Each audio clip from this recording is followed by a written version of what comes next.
Retro anime. How did we find it? How does it hold up? Unpacking the ins and outs of being an old school nerd and proving that 80s kids can't remember a damn thing right. These are the mindless midlife musings of the anime nerd.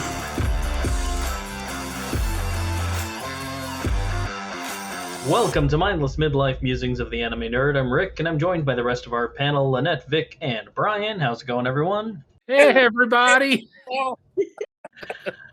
Today, we're taking to the skies again as we celebrate Ghiblifest and soar with the pigs. The Crimson Pig. Crimson Pig.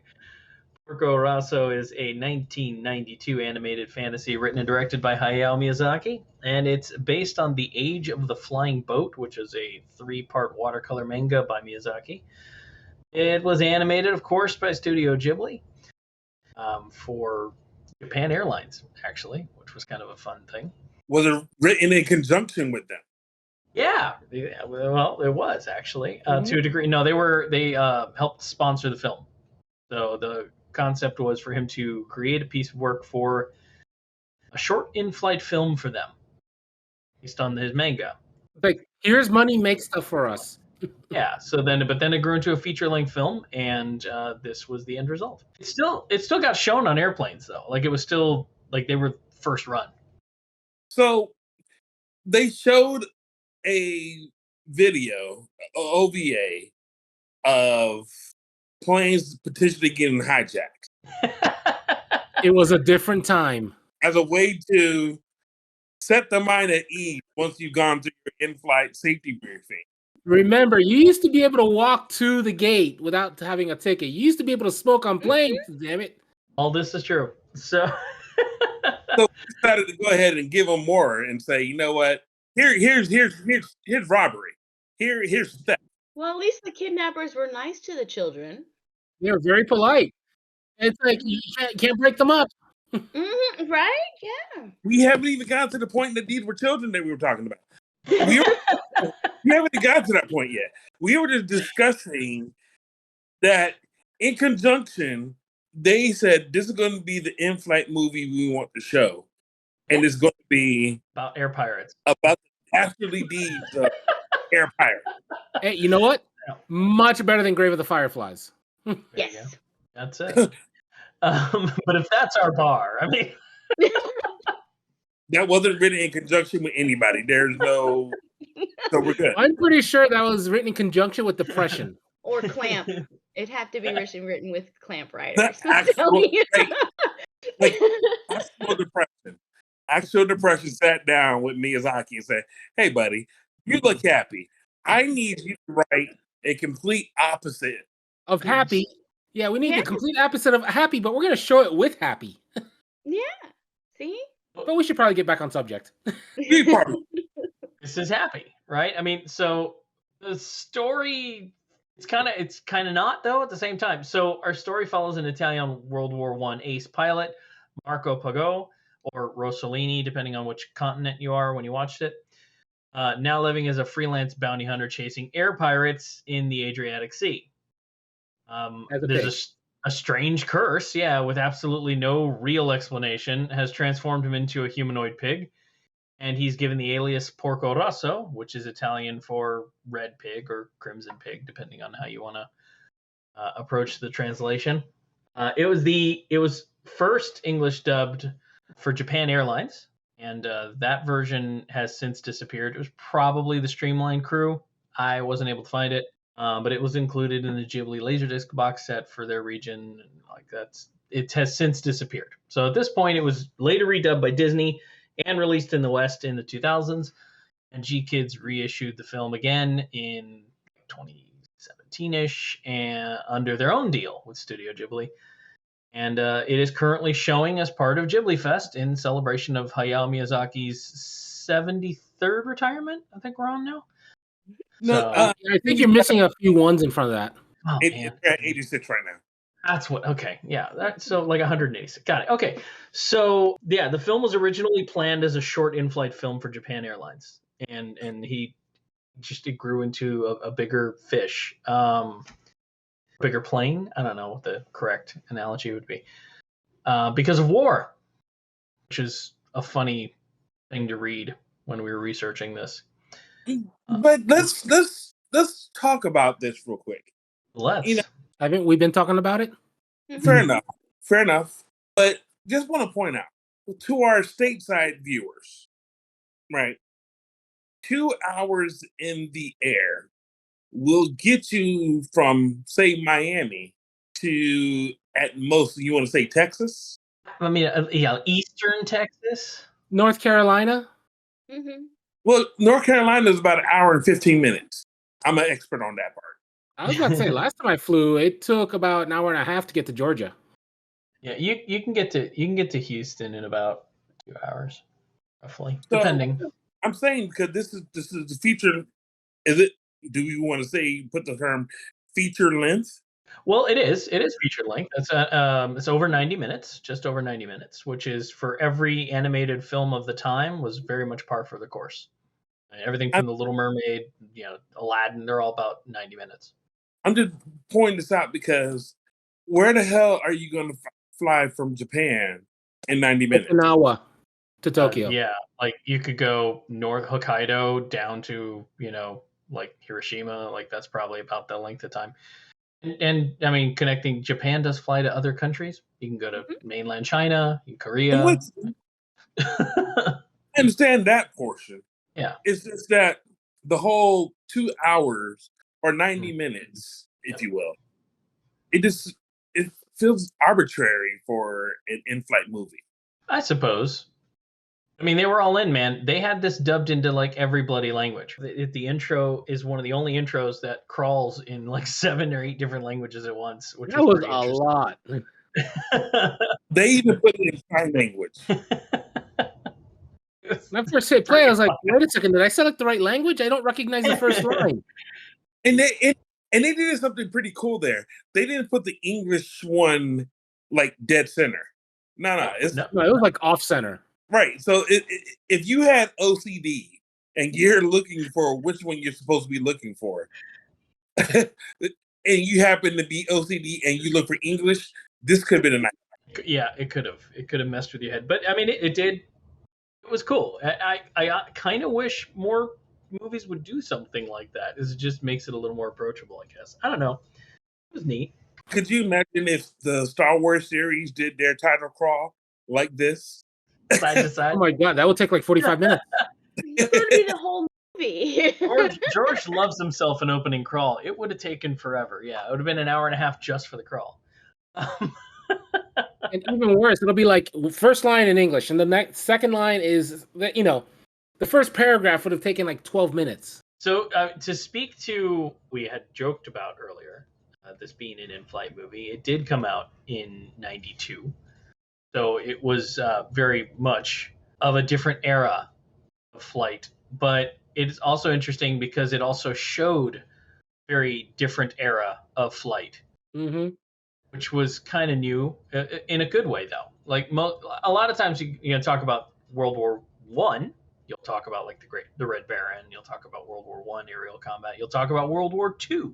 There's not a lot of time where you get any focus on the area in between and avionic development, which was kind of cool. I mean, I'm not a history buff. I don't know anything about it. I just know that they clearly spent a lot of time paying attention to the types of planes that were being made then. They paid a lot to what's going on. They addressed the up and coming Second War in it. I mean, it was pretty cool. I appreciated that.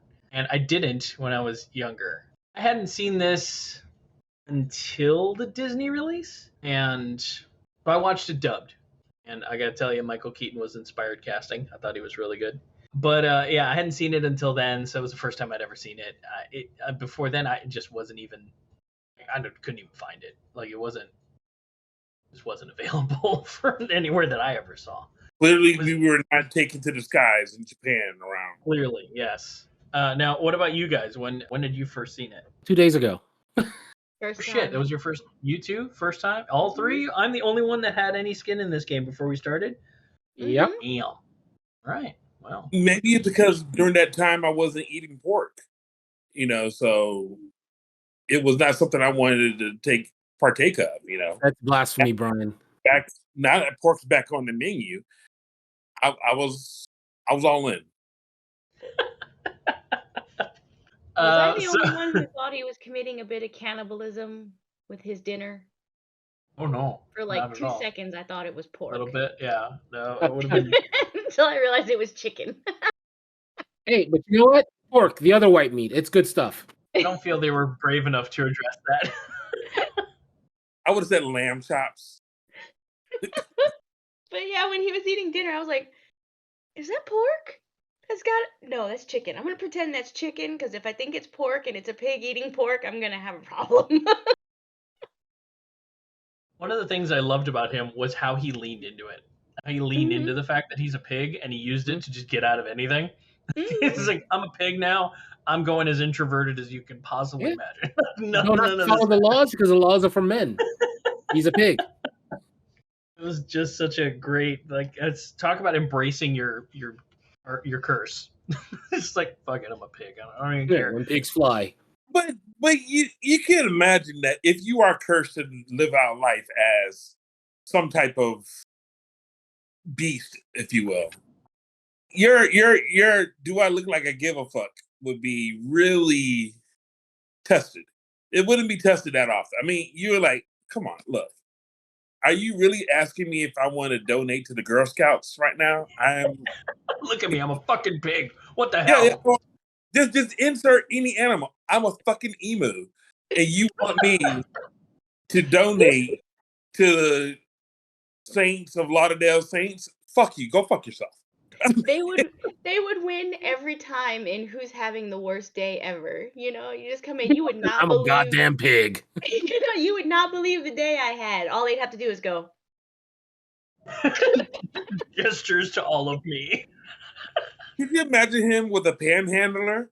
Hey man, I'm a please go ahead and give me some money. He says, look, I'm sorry, I look tasty. Fuck you. It's like people just want me to come over for breakfast. Piss off.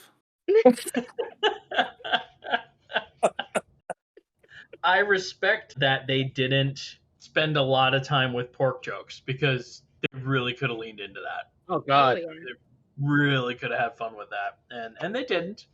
And at no point did they do a "when pigs fly" joke. Come on. They did. Did they do one? They did. They I did think one. there was one. But it wasn't like when pigs fly, but it was fly and pig were in the same sentence. Oh. All right, because I didn't. Or maybe he said when I fly. This movie it's fun. It's like a throwback to like the Bogart and Hepburn kind of Right. adventure films, and I Casablanca. yeah, like hardcore with those vibes. It was great. It was a lot of fun. I'm sorry. I want to apologize right now for my pronunciation of Casablanca. I said Casablanca like it was bad. I apologize. Do you like tacos too? Would you like some pico de gallo with that? Yeah, that perfect. No judgment here. You're fine. This is a Oh, safe God. space, Brian. We mispronounce Japanese names all day. I think we can handle a little effed up. I'm sorry. No, We've already said that we're going to mess up Japan, but you know the Hispanic population, we cannot offend that. I refuse. No, I'm not going to. You do it. Well, the Hispanic side of the panel appreciates your effort. I don't know. I thought it was pretty cute how they kept talking about American and then they did American Kayo like Kono Yoro, except they did American Yoro. I was like, oh, they said a swear. My mom was like, what? I was like, yeah, that's a take on like Kono Yoro, and that's a bad word. We're probably gonna get beat. But I was like, they just said a bad word. You know what? I love to hear that when you're watching it with your mom. Like, I love hearing this. Like, I could only imagine bringing my parents into watching anime. It's not private. All right, now, and I mean, I understand. I have watched many of these with my mother, sister. Obviously, Andrea's been on the panel a bunch of times. But I agree with you, Brian. I think watching one of these with your parents would be a profoundly different experience. Right. Like, Well, I almost broke my mom of all Ghibli because her first introduction to Ghibli was Ponyo, and so I Oh, said, wow. let's watch this, and she goes, "It's not the bubble thing again, is it?" I said, "No, it's not the bubble." It's not the bubble, we promise. I know we're doing Ghiblifest right, but I would love to just hear a story of one of us watching anime like Butt Attack Punisher with our parents, just to see what they think, just to see. I'm glad you volunteered, Hey. Brian. Good luck. Yeah, we'll have to. I watched Ninja Scroll with my grandfather. I think I already won. No. That's right. Actually, he watched it with you. Yeah, he watched it with me. Yeah, if you're gonna remember the story, It was he super watched- family fun time. That's right. Super family. Yeah, exactly. It was perfect. As a family, they gathered together and watched a stone man take an entire breast into his mouth. It was family time. the whole breast. I really can't wait for that part of Ghibli. You would think that once he comes out of retirement for his 96th time, he would like venture into his Ghibli hentai. Is that Oh God, the world is not prepared for that, Brian. No, Ghibli hentai? I don't think the world could handle animated pornography that looked that good. I'm pretty sure the universe would collapse. Oh man. It feels like this is off kilter, and I'm here. Oh yeah, you derailed it 20 minutes ago. Yeah, I mean, well, the thing is that there's not a lot of meat to this story. It's very simple. It's not very complex because again, it was birthed from a smaller, simpler concept. So it is very cut and dry, very Bogart and Hepburn on an adventure in the Eastern Mediterranean. It's the whole thing reads exactly like that, and it's great. The movie's a lot of fun. There's just a lot of fun things. Like you were saying, Lynette. It opens with like this big kidnapping plot, and these kidnappers are basically they all look like Bluto from Popeye, and they capture these 15 children who are part of a swim team. Is that the best way to describe it? And it's so Ghibli. It's the most Ghibli kidnapping they could ever make. Like we don't have enough space, so you can't break them up. They take over the plane. Like you can honestly say that Ghibli skeeted all over this one.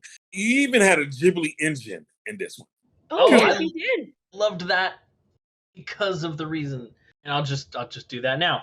So as it turns out, I have for the better part of my life always wondered what the hell a Ghibli even is, and it turns out it's this. Ghibli is named for a type of Italian airplane called the Caproni CA309 Ghibli. So in a sort of a homage to that, the engine is stamped with a Ghibli logo name on it. The company's named after a fucking airplane, man. I didn't know that. It's a bubbly airplane. All right. So I'm guessing that company doesn't exist anymore. Caproni? Probably. Anyway, it was fascinating. I know it took me a minute to wrap my head around it. I'm like, wow, of all the things you can name your company after, you named it after like a completely like obscure Italian aircraft. It's just so Hayao Miyazaki. Of course he did. like He saw an air show one Tuesday, saw a Ghibli plane, and went, "I'm gonna make movies." And that was Right? his Like, goal. the rest is history. That's my inspiration. I feel like we have to do this for everything. Where did Disney come from? Very racist, sexist, old dude. Disney apparently, and this is true. You can look this up on the internet.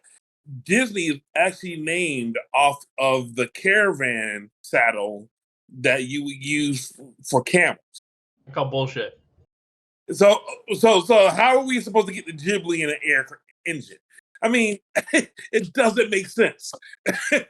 It doesn't, but it's just fascinating that was how they landed there. I just didn't expect it. Was that a pun intended there with landed? And I did not. I mean, we're just going to be all the airplane puns today. I just didn't expect it. All these years, I've been such a huge fan of this studio, obsessed with their work. And it's the one thing I never bothered to really like figure out. It was just I just assumed they made up a fucking word. I had no idea. It was just fascinating to me. You want to talk about a mindless musing? That's probably the best one I got for you today. Peaked early in this episode. How about the dog fights look like kites? Do you notice that? Yeah, They look like kites just just flying they around. I was did. like, oh, that looks really pretty. And then they started exploding, and then I was like, that's not really pretty anymore. And this is another one of those where you could tell that obviously it's widely known that Hayao Miyazaki is a huge fan of light airplanes, things like that. But you can kind of just tell that again, they did their homework. If you watch dogfights in the era of the biplane, that's how it looked. It looked like the wind was doing 90% of the work. You're just throw all these kites in the air and see what happens. And it was cool, and it was beautiful. They did such a good job on that. At first, I thought these planes are all made up. None of this shit's real. Oh God! Don't tell me you looked them all up. Most of them are real. Most of them are real planes. Most of them actually exist. I thought, this in my ignorance, again, not a historian, but in my ignorance, I did not know that planes existed where the engine was mounted over the entire wing. Like I just didn't even know it was a thing. Turns out it is. It felt like this was the first time they had scaling issues on this one. Go on. It felt like the cockpit was completely oversized, and then somehow you went to the little tapered off section. For the modified for a pig. Well, no, not that part. I'm talking about when you're dealing with the air parts, like okay. Mama Ayuto, if you will, right? For the plane that size, it felt like it could have been like, if anything, like a B-52 bomber. Well, I mean, God knows how many dudes and 15 kids. Right. I mean, dudes and 50 kids. But if anything, it could have. It probably felt more like Indiana Jones and the Temple of Doom when he's flying from China to India, that size plane. Their scaling felt so off for the amount of people they had crammed into it and everything they were trying to do. Maybe they're all short. It was a clown plane. See what you're saying. I get it. Do show the inside of the hull during that scene, right? When they're chasing the kids around. And I mean, I don't know. You're right. It did seem like it was a TARDIS plane. It seemed like it was way bigger on the inside. It had room for everybody. But I mean, that notwithstanding, they did a damn good job representing the aircraft, regardless. Also, there's a scaling issue with the humans themselves. I mean, some of those pirates were enormous. Like the leader was gigantic. It was like a linebacker the size of Yao Bing. Like just he was so big, and you gotta I imagine probably a lot of his crew was as well. And they show that like when they're all gathered around Fio in probably my favorite scene in this entire movie. And she's momming them. When she's momming them, like they all show up to kill Porco, and she just starts momming them into submission. I loved that scene because they all fell in love with her so like genuinely authentic. It was so cute, but they're massive, like especially compared to her. I think them leaving through the canyon. Oh my gosh! I was like, you guys are making fun of us, and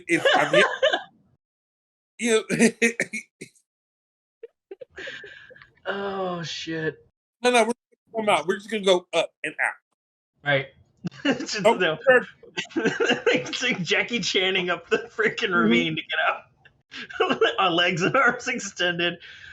Oh, when Curtis drops in and he does his 2-point land, I was like, oh my god, this fucking movie. But even he doesn't. He was gonna face plant. He lands and it's like, oh shit, he's gotta like correct himself.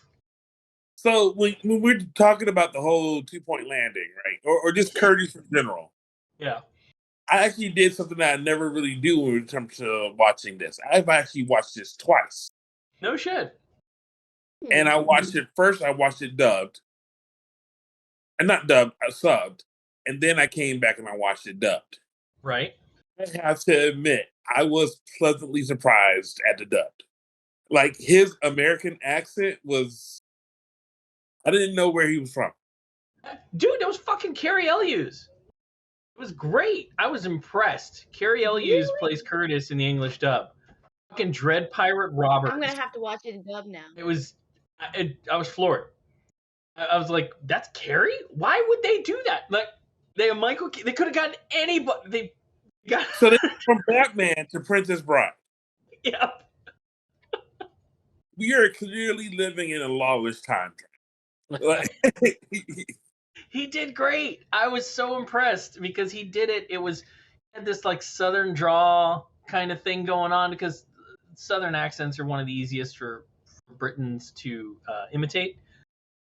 But he did it subtle. Like you couldn't tell from what state he was from per se. Right. He was just like, it was great. It was really. I was impressed.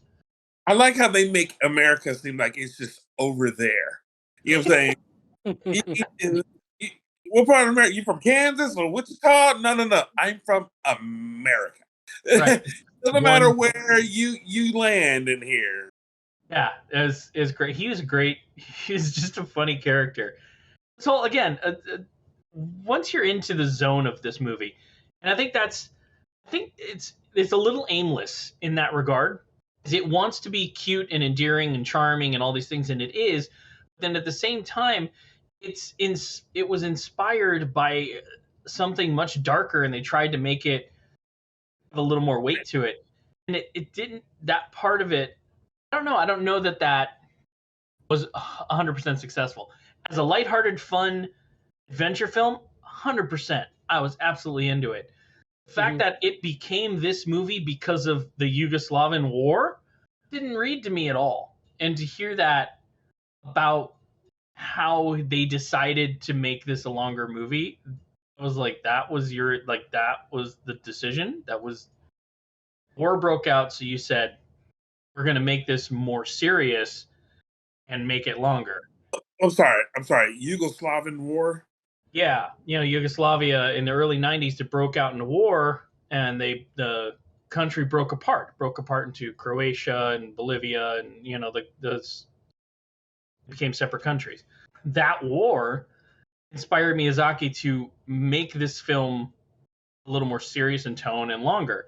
If this was the serious version of the movie, I wonder what the comedic version of the movie was, because this didn't read serious really to me at all. It was just lighthearted fun fare. You used the word aimless for this one. Yeah. I actually was going to use the word longing. I felt like there was so much longing in this one from so many different, from the protagonist, from the antagonist. Like the air pirates were longing for his destruction. Curtis was longing for somebody to love him. And Gina longing for for a husband not to die. Right. I mean, there was so much longing in here, but when you combine it with the aimlessness of everything, there's even a point where when he's actually flying for the first time to Milan, and it's just these long takes of how long exactly how big the Adriatic Sea is, you know, and it just felt like it takes for. It felt like he's going aimlessly, just head west or head east, wherever the fuck he's going. Yeah. Those two words really encapsulate the feeling. And again, I don't feel like necessarily it's a negative. But no. It was definitely some of the feeling I got watching it. Oh, I don't know. Again, a lot of fun. Just a lot of really clever, and I got to give it to the English dub on this one. It did a lot of changes to the localization, like as far as dialogue changes and stuff, little additions where there wasn't dialogue and things like that, and it all worked. Like the jokes they made worked, they landed. There you go again. There's a lot of dialogue about when he goes to Milan and he meets Fio for the first time, and he's with Piccolo. Grandfather. And And there's a lot of jokes about him staying away from her. Yep. Don't even think about it. Lean into that a little bit more in the dub, and the jokes land a little bit better to me. But again, that's just the localization worked. I didn't even write down the example, but it's worth it. To me, it was worth it to watch it dubbed. It really did bring just a little bit more to it as far as culturally, I guess. I don't know. It was cool. It was really good. I highly recommend this dub. They executed it very well. And Keaton kills it. Can we do our favorite segment of Studio Ghibli films? Bring it on. Where we talk about the things that you weren't too excited about? Do it. Let's do it. Oh, you all want me to start? No. I think you started. This film, I didn't like that the curse was a byproduct. I wanted to know more about it. If you got a main character that's a pig and you wrote into it that he's that way because of a curse, I get that he doesn't care, but why doesn't he care? At what point did he stop caring? Because you know the moment you wake up and you're a pig, your life's mission is figuring out how the fuck that happened. And he doesn't. They don't really dig into that. And I feel like if there's a negative to be said for me, it's that. It's that why doesn't he care? And they didn't express that. If I can't find out what the curse is or how he got it or any of that shit, then at least explain to me in a better way why he stopped caring about it. Because that just seems like a way bigger deal than it should be. Like, does he have a tail? Because, there's just so many questions about. You've turned him into a pig. I have all the questions. Give me something. I have questions I don't want to ask. Right. Like, anyway. I took biology. I know pig anatomy. I wasn't. So I was disappointed with that. Like, if the curse is there, like there should have been more to it. I think sweeping it to the side, and I guess maybe that's the point, but to me, I would have preferred being able to chase it. So there you go. That's me. Your turn. Me? Yes, you. I was gonna talk about the curse myself, but there are other aspects about the curse that were really it just pissed me off that there was no resolution to it. Even how the curse began or how the whole thing happened. It was a dog fight overseas, and then next thing you know, you see that there are a whole bunch of other planes that these are apparently fallen soldiers or fallen pilots. Mm-hmm. Great. There is no mention of any who is the patron saint of pilots that you could potentially offend. Was he a horrible person to be turned into a pig in the beginning? Nothing about his character seemed like he was either trying to do a penance or make up for something or even trying to break the curse. Right. It seemed like his entire history was not important to this movie, despite the fact that he's a freaking human that got turned into a pig. Yeah, it just seems like a big plot point to skip over. Sorry. Look, why did they use a pig? How come it couldn't have been like a warthog? I think that would have been cool to see the pilot with actual tusks. That I don't know. It just feels like the one piece of the puzzle they were missing. They could have added an extra 10 minutes on this tops, and they could have explained that away, or did something with it.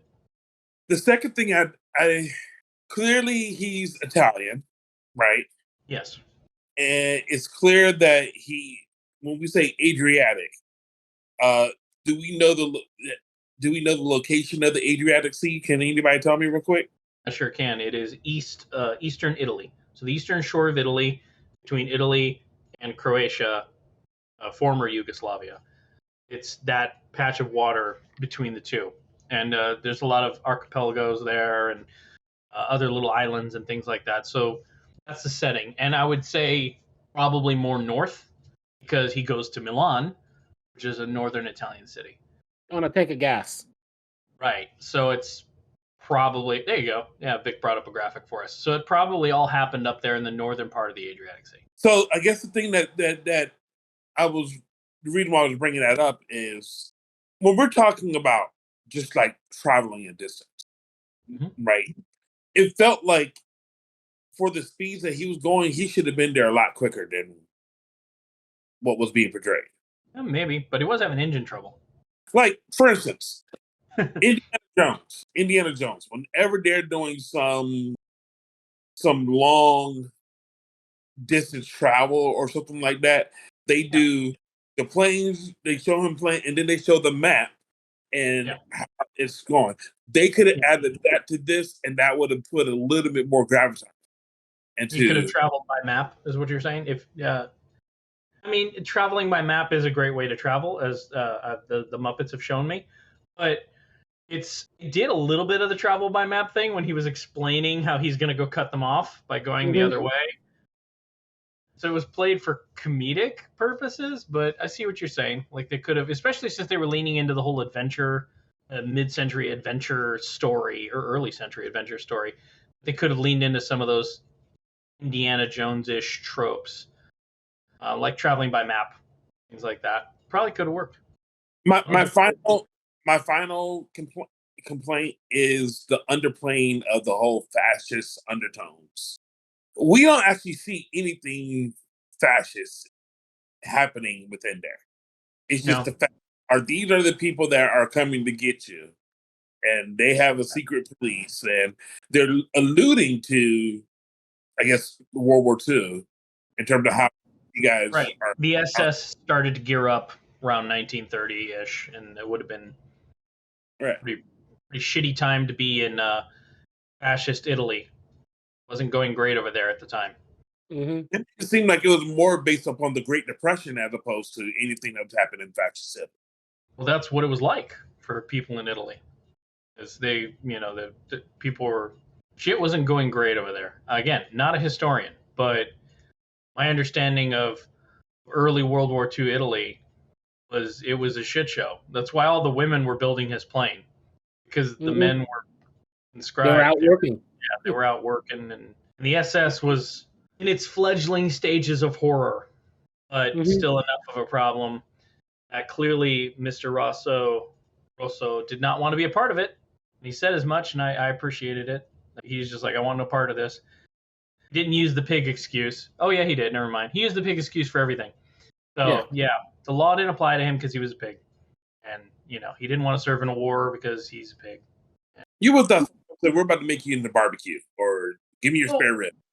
The thing of it is, Brian, and I feel like Indiana Jones, right? He fights Nazis. That's his whole shtick.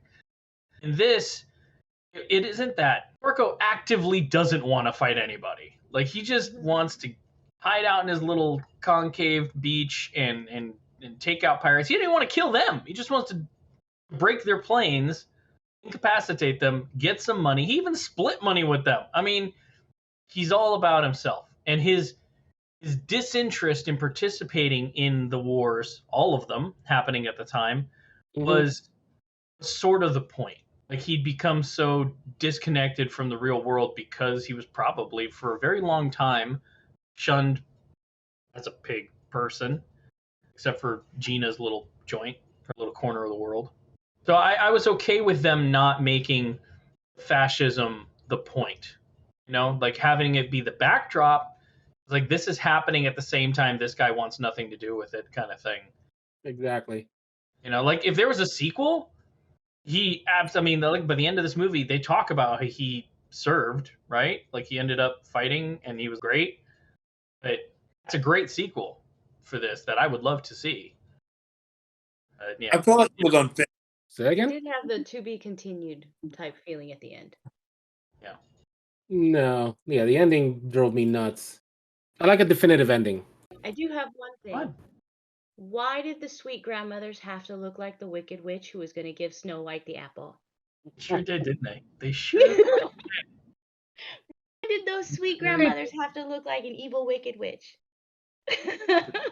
Funny. Maybe that was a tie-in grandmother style back then. Who knows? Right, now hold up. So I actually know some of this. So design-wise, the outfits and the features of the grandmothers, kind of on point, right? There's in Italy, they don't have Santa Claus. It's not their thing. They have Befana, who's a Christmas witch, and that's her. Like that look, like that's her, man. The little scarf on the head and the whole like that's. So when I saw it, I'm like, oh, they're leaning into that old Italian witch stereotype thing. I don't know why they chose it, but I immediately thought of Befana the Christmas Witch. That was just me. Anyway, it was something. I loved all that. I really liked the Fleischer-esque homage film that he was watching, the cartoon when he was in the theater. They bothered to put the cartoon in the cartoon. Like that was just great for me. I'm like, well, this is very meta. And it was done really well. Ghibli was like, we can do this style of animation, and they killed it. It was They were really, like, oh, piece of cake. yeah, it was great. I loved that. I thought that was really a lot of fun. Obviously, animation wise, 1992, they were killing it. The whole canal escape, fucking gorgeous. Oh, that was gorgeous. the low altitude countryside flight, that was great. The way they were panning that shot towards you and all the landscapes like moving as he's flying, like that's amazing. You know how hard that is to do. Anyway, beautiful. That whole third act was animated phenomenally. I love his knowledge of his plane. It actually felt like I was like we were dealing with Maverick, Tom Cruise Maverick talking about you need to know the inside and outside of your plane. Like he knew why he loved this plane so much. You can make another one. No, I like it as wood. Oh shit, the plane's made out of wood. No, what word? I love the knowledge he knew of his plane. Yeah, and that he didn't care that it made it heavier or that it was harder to maneuver or he liked all of that about it because he'd gotten comfortable with it. Like a good pair of shoes, I guess. And it was awesome. I agree. I loved that. It was so good. Fio is probably my favorite character. She was adorable. I love how she just owned everybody in this movie, including him. Like, well, I'm coming with you. Here, hold this. And she hands him a part of his own plane. Say like, no. Fashion, yeah, don't wait for that. No, she's not getting a no out of him. She's like, here, just hang on to this. I'm going to put this on. Look, I made this last night. And he's like, you're not coming. Yeah, well, hang on. And then you got to put, she just, this doesn't have room for my ass. Can we take out one of these machine guns? It's great. I loved her. She was so much fun. Yeah, she was doing what she was going to do, and that was the end of it. Something to be said about Ghibli movies is they're not afraid to have a very strong female character who's not unabashedly bold in speech and action. I love how she challenged him because of that. Every time. But the first time it really gets addressed. He says, do you not want to hire me because I'm female or because I'm young? Well, actually, both. Yeah. Well, I can't change one of these things. The other one I can. Mm-hmm. So I love that. I like that. You did not get a lot of strongly written characters, female characters, in the early 90s. Delivered a lot of them. It really did. Like you compare Fio to someone like Ariel, who from The Little Mermaid, who had come out just like 2 years before this did. There's a girl who's falling over herself because the guy had pretty eyes. She was willing to sell her soul to the devil because she wanted to tap that ass. And that was her only purpose in life, was to get it. I'm sorry. She wanted the D. The woman, Ariel clearly said she wanted to know about what's some things called about feet. Flipping your fins don't get too far. Legs are required. Legs are required. You, sir, owe Ariel an apology. You are being... No, you can put wheels in a bathtub and roll her around. You're being such a leg enthusiast right now. I don't know if I know who you are right now. She's such a shallow character. For real. Seriously. And think about other Disney heroines at the time. Belle. Come on. Stockholm Syndrome. Most like they're not strong female leads. Oh, so you're just going to declare war on all of the Disney? On poorly written girl characters? Absolutely. on brilliant turn written 4. characters. Like Fio's fucking great. She's a great character who doesn't get nearly enough screen time. I challenge that to a whole bunch of other movies from Ghibli from that era. Nausicaa, fucking girls from Totoro were strongly written characters. Like they just unabashedly create more fully fleshed out characters with less time. Ariel had a whole movie, and by the end of it, she was still waiting to get kissed. Like that was her whole thing. So I wish I would have seen this when it came out. I really do. I'm glad I saw it at all. But when this came out, it was up against not a lot of difficult competition when it came for well-written people, well-written female characters.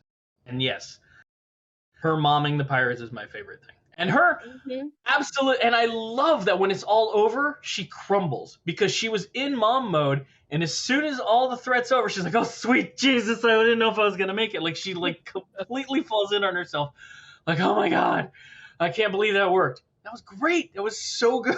How many times has that happened to you where you've confronted somebody and you're like inside, you're a duck on a pond, and as soon as it's over, you're like, "Oh sweet God, oh woo." I came out the other end of that one. Like, that was great. That was great, and I'm glad they gave her that moment. That's what I'm talking about. Like, that's well-written shit. I love the periodness. I don't know. That's choose a better word there. Is that a thing? Periodness. Is that? It sounds iffy. It sounds sketchy. Yeah. Let's lean into it. I love the period appropriate underwear they gave her when she stripped. The big puffy bloomers. That shit was great. Right. If you're a kid, you got these bloomers. If you are a wonderful working woman, no. We don't have to worry about briefs. No. You get these underwear. I think that was awesome. That was great. I loved it. Everything about that character was great. I loved her. I thought she was great. I liked her way better than Gina, who I thought was just boring as shit. But I get it. She was the one that got away. From what you're saying, Gina was more like Ariel than anything. Yeah. She was the one that got away. She was the girl, the trophy, the one that he can never have. Like that. Mm-hmm. That's what that was. It sounds to me Gina needed an Ursula. She needed to see what's to tell about these poor fortunate souls. I don't think so, man. She clearly she was already cursed. She didn't need to see which to do it. Any man she married ended up dead. Yeah, she was a widow 3 times over. I mean, it was. And heck, the first one was after 2 days. I mean, I feel like Marco was saving himself by not getting hooked up with Gina. That's how you prolong your life. He knew. What? I'm sorry. You're a widow how many times over? 3. All pilots? Yeah. Wait, how did they really? These were ace homes too, right? Dude, Well, the first one died 2 days after the wedding. Yep. They didn't mention how the second one and the third one, they're like, oh yeah, his remains were found. Yeah, the last one was just like she just found out like he had died too, and she was not falling over herself about it because by husband 3, she's like, one more and I get a free sandwich. No. She was like, I'm all cried out. It doesn't matter. I've already lost 3 husbands. It's cool. Yeah, lose 3, get free bacon. Yeah, and at this time, I think Porco Rosso was going, thank goodness I'm a pig. You can't marry me. And he was no. Sorry about that. I already got like teeth right now. I don't think being barbecue is something I should tempt with. No. Hell, he said he liked the girl and his plane got shot.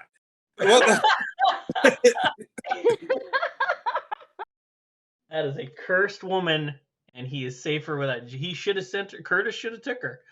That's why she's on a building in the middle of the sea, all by herself. Nobody else is there. She's quarantining herself because it's very dangerous. You like her, you're gonna die. You love her, you're really gonna die. Accidental Black Widow. Yeah, you marry her and they may never find your body again. That's basically how it goes. And the worst part is it wouldn't be on purpose. No. Curtis and Marco like saved their own lives by not getting there. I thought that was such a lackluster fight. Oh, did you? I thought it was very cute. I thought it was a very cute fight. I thought it was funny.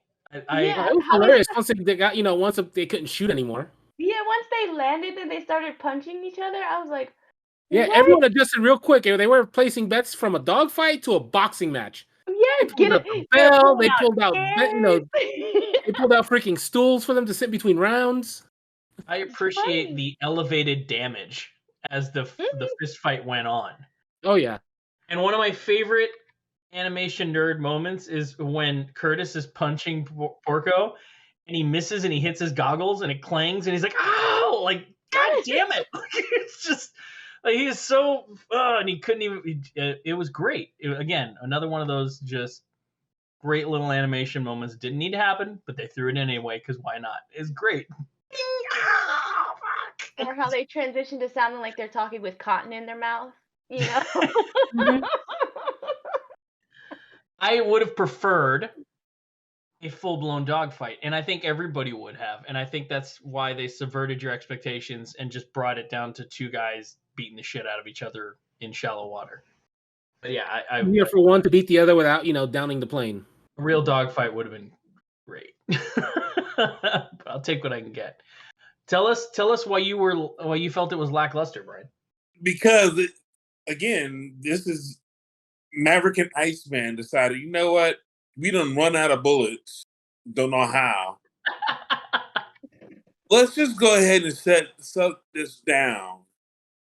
And let's do this the way God intended. I'm sorry, even though you're a pig, and as a pig, you should have been stronger to beat the shit out of a man. I mean, the physics of the fight, whatever.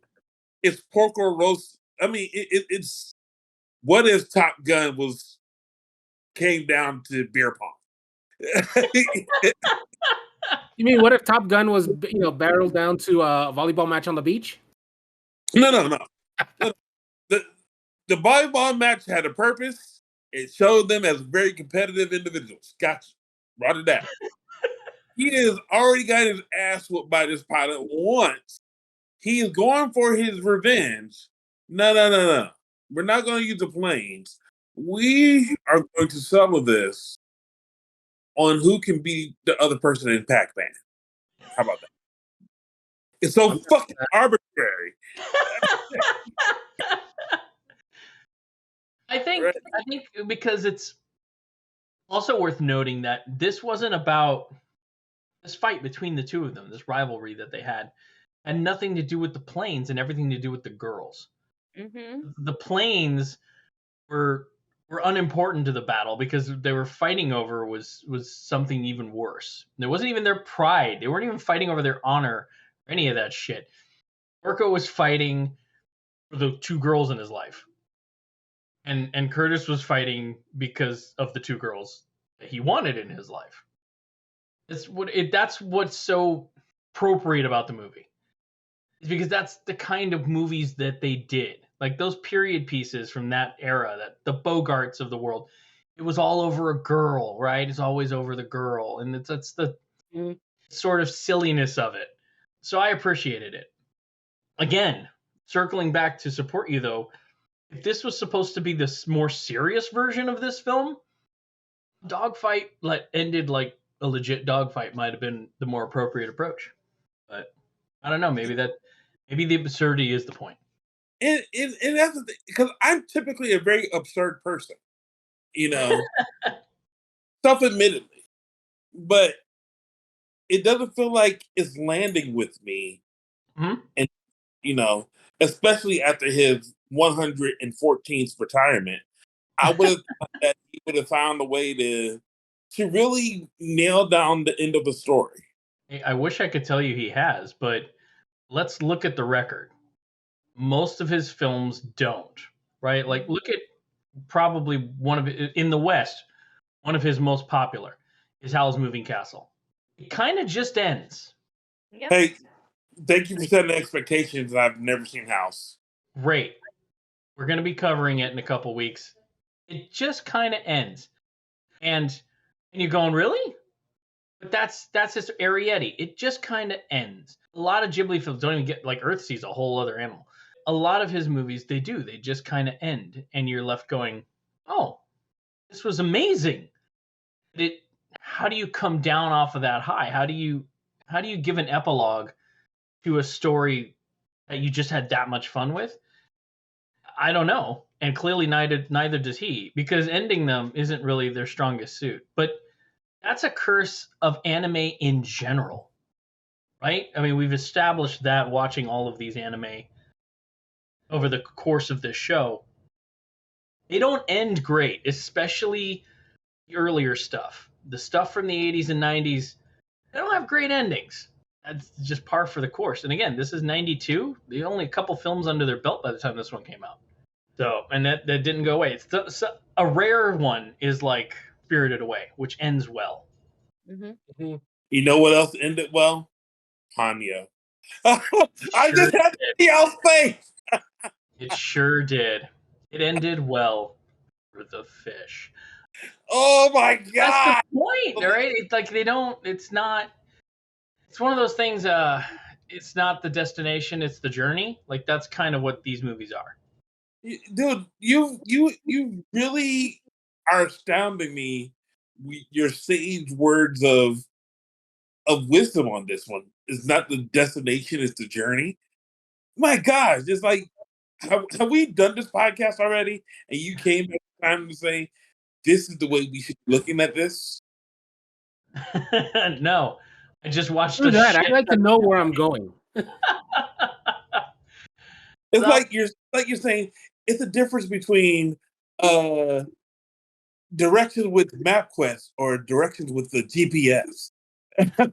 Which is the one going to be Another more? expression, not all those who wander are lost. Mm-hmm. Right? Like that's like a lot of these are that kind of just a journey. You're in it for the journey. If you're in it for the epilogue, you're not going to be satisfied with any of these movies or most anime in general. Like a lot of them go like this. They go up, up, up, up, up, and then they don't want to bring you down. So they just go, all right, have a good day. That's And, all you get. You're right there. No more. Fill in the blank. you And this is know, like that. This is definitely like that. This definitely Hey, it builds. Ghibli. Like you're not allowed to cut the Ghibli story, but we cut at the end. Get what you get, and that's it. builds and builds, and all you get is the promise and hope of something more after. And all you get is a stinger of a red plane flying through the clouds. That's all you're getting. Mm-hmm. Yeah, that you're not wrong. Like but that again, if anything, covering all these Ghibli films for Ghiblifest this year, that is probably one of my takeaways. Is that this continues the long tradition of anime having a really hard time closing out their films, and as not just a Ghibli curse, it's Or most anime. or maybe this could be some type of allegory to the fact that he doesn't know how to properly close out his career. Well done. I love it. Let's go with it. That's great. He's like, yeah, I'm retiring. No, I'm not retiring. The battle Movie's ending, or is it? Nah, it's ended. Or did These it? kind of battles are supposed to be my retirements, and I'm supposed to let you know that at some point in time, it's going to be the most majestic battles ever. But no, I'm going to leave you with this, so you know I got to come back. is Porco Rosso his biography? Is that what you're saying? It's just the. Like you look at movies like Mr. Holland's Opus, right? Sure. What exactly is going to be Miyazaki's opus? What's going to be the one he's going to be remembered for? Because he's going to have done everything correct in it. So we're saying that there's going to be another one coming out. He's got another one coming out. He's currently working on one, but I wouldn't expect it to be. I'm not a prophet, but god damn it, retire. The thing is, though, is it's hard because he has many things that he'll be remembered for. So he can't Right. just go out on just one. There's a whole festival that celebrates what he's Going remembered. for the record. So what you're saying is that we need a Ready Player One type of thing with Ghibli, where we bring them all into one world to see who's going to find the Easter egg. I mean, I'm in. Like, I'm totally in. Let's do it. I want to see I want to see No Face on a cat bus with Oh, sitting on top of Howl's castle. Like I want the whole thing. so who do you want to be the one to take out Grave of the Fireflies? Let's go ahead and No face. Yeah, he's gonna eat No it. face we All want of to no it. it. to absorb that. I don't think All of we did because we saw what just absorbing just regular trash did to No Face. Sure. It can't be No Face. Yeah, The giant pig from Mononoke. It's right. He's gonna die anyways. Let him take it out. Look, That actually, that's a good one. I don't know what his magnum opus is, and for each person, it's different. For each person, it's the thing that they remember him for. It's going to be different. It's just like Walt Disney. People make those comparisons all the time, but there's a reason, right? Walt Disney, his name is attached to such an enormous body of work. Even the stuff I'm just talking about the stuff he was alive for, not even the stuff after he died. That picking the one thing you remember that artist for, that storyteller for, is going to be a different answer for everybody. Let's do the experiment. When you think of Walt Disney, I'm talking about Walt Disney era films.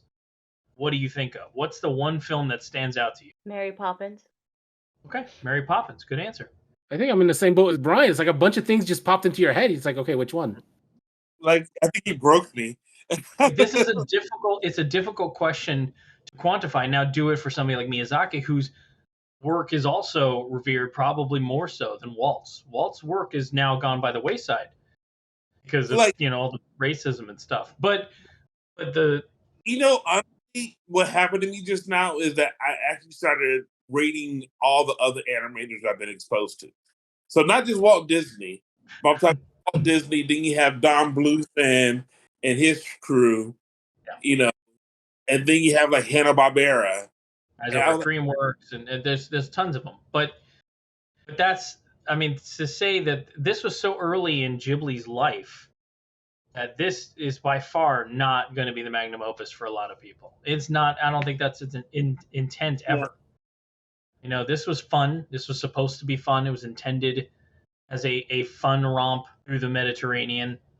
And their visual, their interpretation of what life was like over there.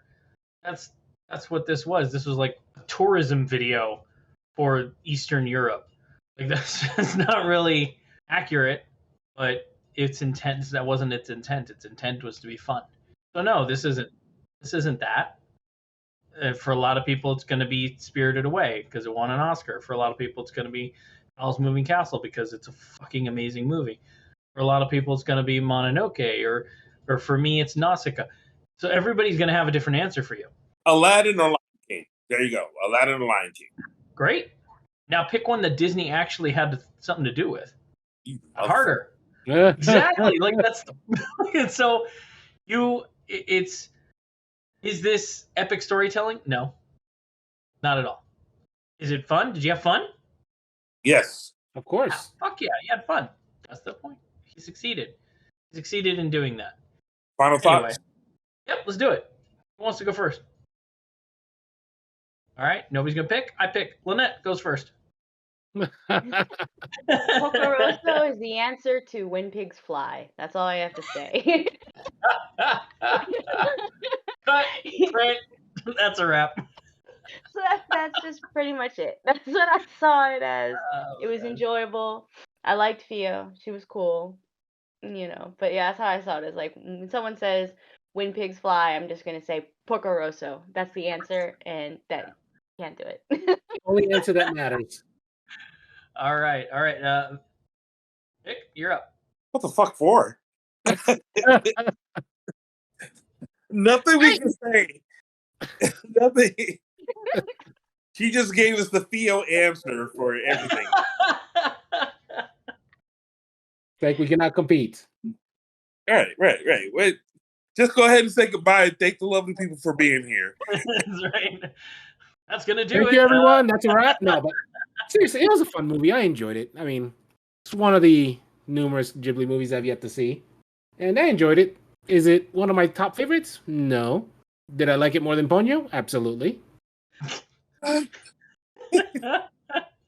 So I mean, that's all I really got. I mean, it's a fun movie. You should watch it, Solid. especially if you're on a flight, because if you're on a flight that's 1.5 hours long in the air, more than enough time to watch it.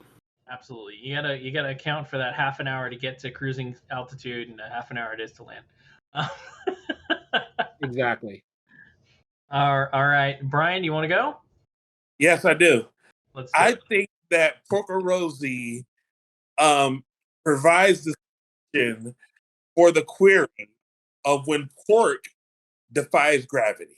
Fascinating. You go on.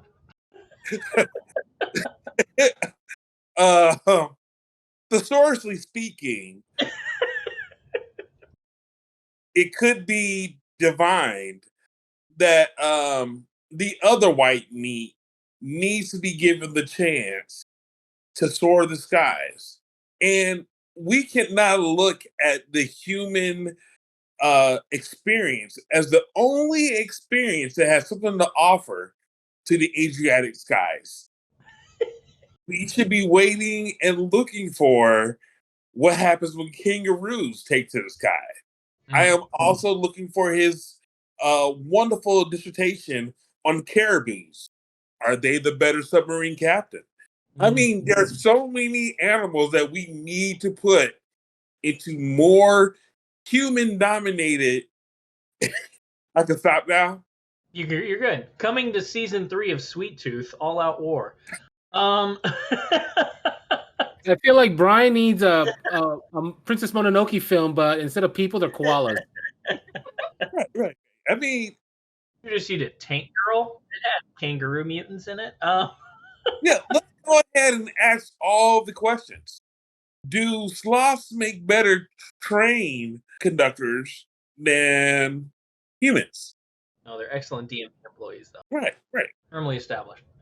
That just person, I did that for Andrea because she's going to have graphics for all that. And good times to be had. Thank you, Lynette, for that wonderful closing remark. I'm done for the rest of the day. Brian's done. Vic's done. All right, so yeah, let's wrap it up here. The film is Porco Rosso, depending on your pronunciation. My in-laws would be very upset with me since that is their namesake. It's a lot of fun. It's a love letter to the sort of Hepburn and Bogart era of films, the Casablancas and the whatnot. But it's a good time. It's a good time to be had if you just want to laugh a little and enjoy pointless fighting in shallow water. This is the movie for you. Do check it out if you hadn't seen it before. It's worth it. When this comes out, it should be airing during Ghiblifest in theaters. It's worth the ticket, I think. We can all agree that it's probably worth a movie ticket. Go check it out. And so, yeah, I guess that's going to be our show for today. Until next time, keep calm and, I don't know, be a pig, not a fascist. You've just been privy to the mindless midlife musings of the anime nerd, presented by Geek Grotto. Follow the podcast on Twitter at Geek Grotto. For show notes and corrections or for general geeky fun, you can visit our website at geek-grotto.com. If you would like to sponsor the show, you can do so on the podcast's Red Circle host site, redcircle.com/shows/MMMAN. If you're listening to us on your favorite podcast app, please like, follow, and subscribe.